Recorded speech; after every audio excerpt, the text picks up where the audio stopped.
What up, though? Her nappy. Anyways, oh yeah, it's time to get washed. Don't worry about it. But anyways, I came on here because I have not been able to talk or say anything or even create any content quick enough to edit and have ready to go about basically my Airbnb after Hurricane Beryl, before, during, and after Hurricane Beryl. So as you know, I have 2 units. Excuse me, I have 2 units, and one is being stayed in like more so long-term, midterm wise, and then the other one is just like revolving Airbnb. So me not realizing that the electricity would have a big effect, well, not a big effect really, somewhat of an effect on my Airbnb, it didn't come to mind. So I noticed that there was some activity on my phone that night of people either asking questions like, did I have electricity? And people were asking, is it available now? Can I check in late? And these people were trying to check in like at night, and I really don't like to allow people to do it. So I kind of have settings set up for that, for if people want to book immediately, they have to have certain things on their profile and things like that, because people that book late at night, a lot of times they tend to cause problems. But with that being said, the person wanted to know if we had electricity, another person wanted to know the same thing, and I was not able to always answer and get to my phone because my Wi-Fi was starting to go out at this point. So this is before everything had officially like cut off. The electricity was on, but the Wi-Fi was tripping, so I couldn't always see my notifications, so they would pop up super late. So when I was able to respond, when they did get my response, because my response was even delayed too, they would either book and they ended up getting their money back, because I was like, look, there's no electricity, you can't get into the apartment because the door has the code, and if there's no electricity, then you can't get in the door with the code. So I had 2 people to book and 2 people to cancel, but I told them it was perfectly fine. I didn't take it as a hit, honestly.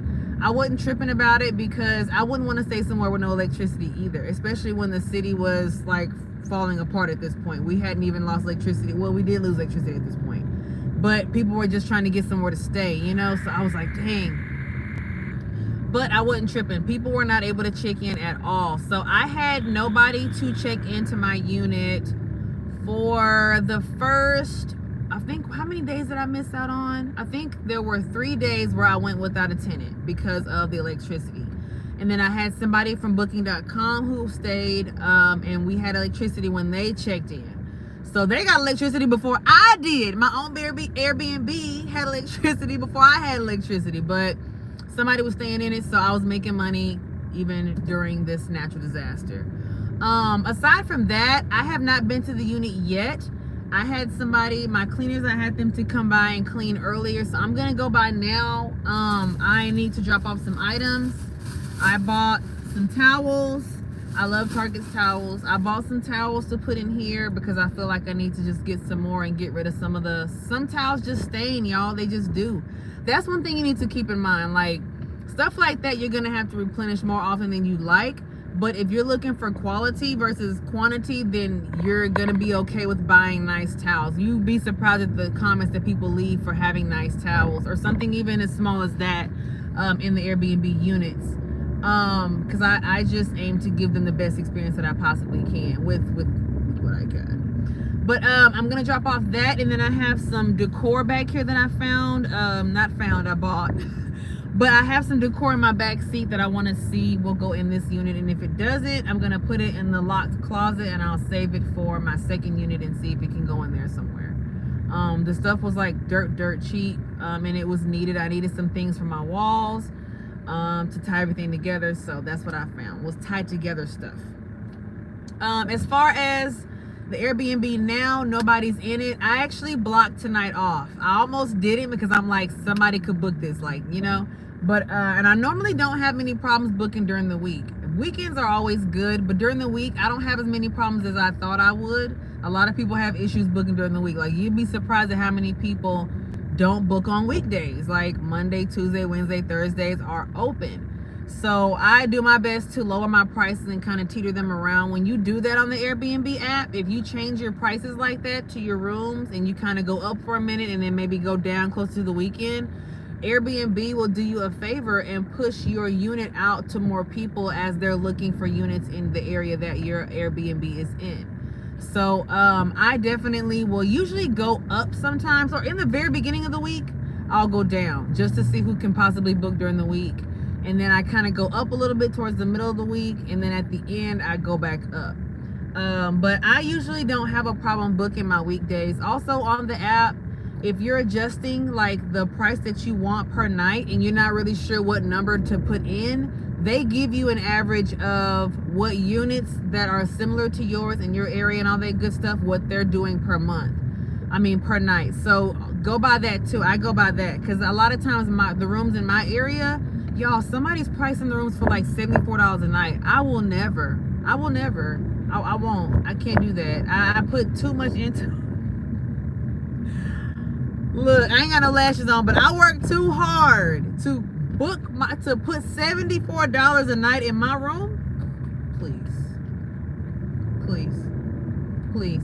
I can't do that. I have standards, okay? I have standards and all that. So I see that and I don't go by it. I go by honestly what the highest number is. So my rooms in my area for a 1 bed, 1 bath, about around the same square footage, they run for about low end $74 up to $96 a night.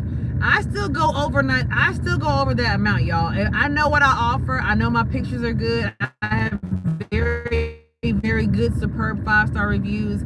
I can't shortchange myself and my business by doing that. When I see that the highest amount that people are charging for my type of unit in my area is $94, I'm still gonna put $97, $100. And if it gets closer to those days that are open that haven't been booked yet, I will chop it down a couple dollars, because what happens is on the consumer end or on the renter's end, when they see that your unit has gone down, they show it as like a discount, like, oh, this person, you know, they discount their Airbnb by 5%, book it today, which really ain't a lot, but people like to see a slash through in a lower number. It's just what it is. They're saving something, you know what I'm saying? That's how I feel too. I like to save a little something too. Even if it's not a lot, it's still something. So it's good to play with the prices and kind of go up and down with that, because Airbnb will push your unit when you do that, because they feel like you really do care about the pricing, you care about the people who are renting these units out, you care about your unit, the quality of it, you just care. So show them that you care, move them prices around a little bit, try to, you know, come down when you can, but don't go crazy though. Like, I'll never go out of the 90s. I'll always, at least my room will always at least be $90 a night, at least. So definitely have standards, set your boundaries for your unit. If I had a 1 bed, 1 bath and I had 2 beds in my 1 bedroom apartment, I would charge more, because you're low-key getting a 1 bedroom apartment, but you got 2 beds. So hey, that's a double bed. You can't go wrong with that. And you can charge more for that double bed. And the double bed can be a cot. It can be one of those big stands you put up against the wall that looks like a wall dresser, and you pull it down into a bed. Like, you can get creative with this second bed thing. I've seen some stuff. Some people will even leave the blow-up mattresses there. I've seen that too. I wouldn't do that. That's just not, I don't know. I'm good on that. I'm gonna put a bed in there if it's gonna be a bed.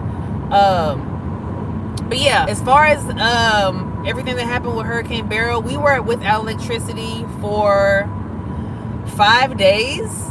We ended up getting a hotel room the last 2 days of our catastrophe. Thank you, God. We got a hotel. And it was hard to find, too.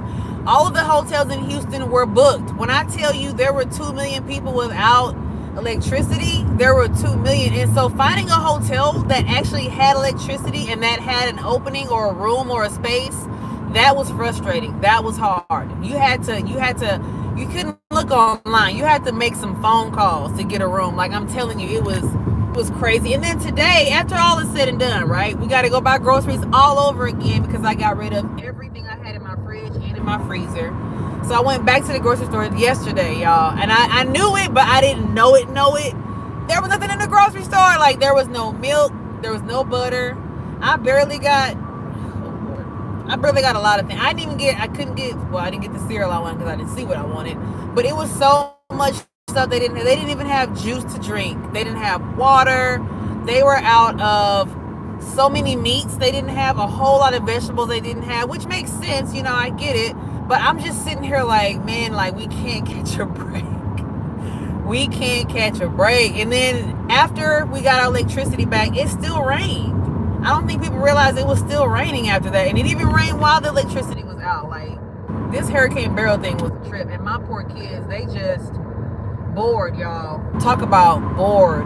I ended up finding a wireless charger at my aunt's house, so I used that. That saved us from having to go to the car so much. So, you know, I was happy to do that. I was like, okay, good. We got something that can charge all the devices so we can do something. That first day that everything went out and I couldn't even use my phone until that evening. Nobody could call me. I couldn't call anybody. People were trying to reach me. People were like, are you okay? Are you all right? Are you alive? I could not even respond to people. I didn't have internet. I didn't have anything. I was just I didn't have anything. I was just sitting with my grandmother at her house, and I'm just sitting here like, wow. But you know, the craziest thing, she has like oncoming Alzheimer's, so she repeats herself a lot. And one thing she said a lot to me that made me feel even more hot, she said, you know, when I was a kid, this was the norm. I'm thinking, I'm dying, I'm melting. So it was just crazy to hear her stories about all of that kind of stuff going on back then. But y'all, the heat, that wasn't no punk. The heat and the humidity, and then I couldn't do my hair. Like, it was just so many things I could not do. The only thing I could do was cook. And then when there was food available for us to get on the outside, it was so limited. And I was so hesitant and nervous to just eat stuff because, you know, they stuff been sitting out too. They've probably been without electricity too. I would assume majority. So I was nervous to even eat out, and oh my God, it was bad, y'all. Oh man, it was bad.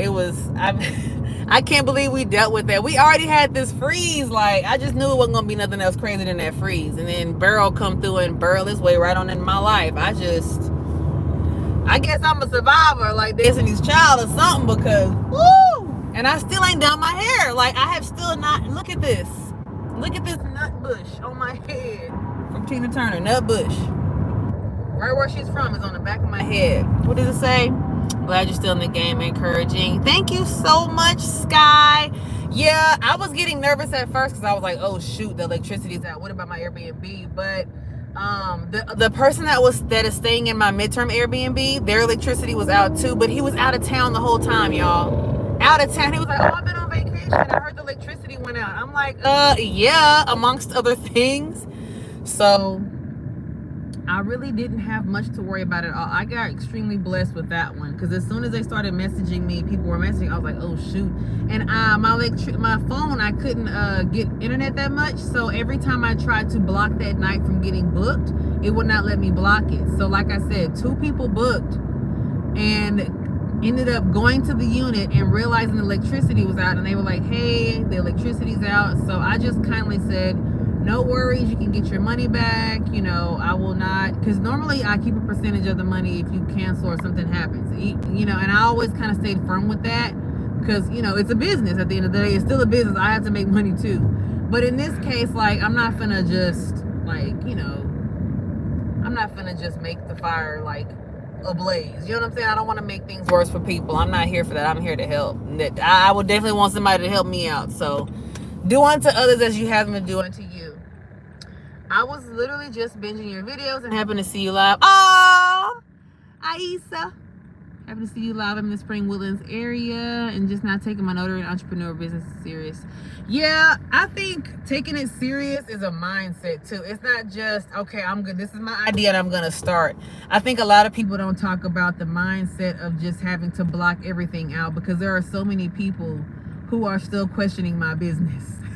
And it's okay. I don't mind answering the questions, and I don't mind that they may not understand, you know, and maybe that's the way it should be. Maybe God put this in me for me to only understand, and to put this out the way he wants me to put it out to the world. So, you know, you're going to be alone. Just understand, a lot of times you are going to be alone in your thoughts. You're going to be alone in your ideas. You're going to be alone in the things you want to do. You're gonna need funding. You're gonna need assistance. You're gonna need a mentor. Like, there's gonna be a lot of, it's levels to it. You can't just run a business and just run a business. Like, there really are levels to it, if, like you said, you take it serious. business. So that is, I want to do a video about that so bad, but I don't want to just do the video and it be a waste because people not take the information I'm putting out there seriously. Because I really do think if you become an entrepreneur, you really do have to set your mind, you have to put your feelings to the side.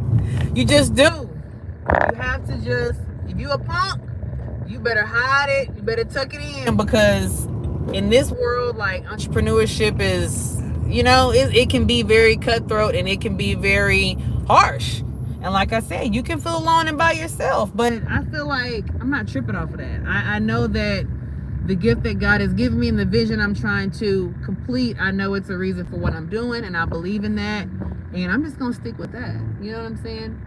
But I'm at the Airbnb, finna get in this gate, and I will talk to you guys later. Thank you so much for watching. I was excited to see your videos about Airbnb business because I'm going into that direction also. Yeah, at first I was scared to do more than one side hustle. At first I was just like, man, this is gonna look like I'm inconsistent or I don't know what I'm doing. But I'm like, why in the hell am I worried about what it looks like to somebody else if it's money going in my pocket and feeding my kids? Like, why do I care if somebody's like, oh my gosh, it's all over the place? Yeah, all my checks are all over the place. All my money is everywhere. I'm claiming it, you know? As soon as I get this business credit established. Yeah, that's something I'm working on, and that's definitely a slower process, but I am definitely working on that behind the scenes too. It's just you got to get your personal credit together too, so it's levels to that as well. But you are taking it serious. I definitely wish you the best. You are doing amazing. Keep doing what you're doing. Get your mindset right, and just, oh, somebody done let me in the gate. Well, thank you. I was talking, sitting here waiting. You got this. I encourage you. You are strong, you are amazing, you are smart, you are innovative, and you are an entrepreneur, and you are going to have many checks coming your way, okay? So don't you ever forget that. Don't ever forget that. Nobody can take that away from you. This right here is all yours, boo-boo. They can't take that. So run with that one. But, oh, you're so welcome. Oh, thank you. I appreciate that. I'm going to park now and take this stuff in here and get back home because I was tired, boss. I'm ready to go. I just got here and I'm ready to go home.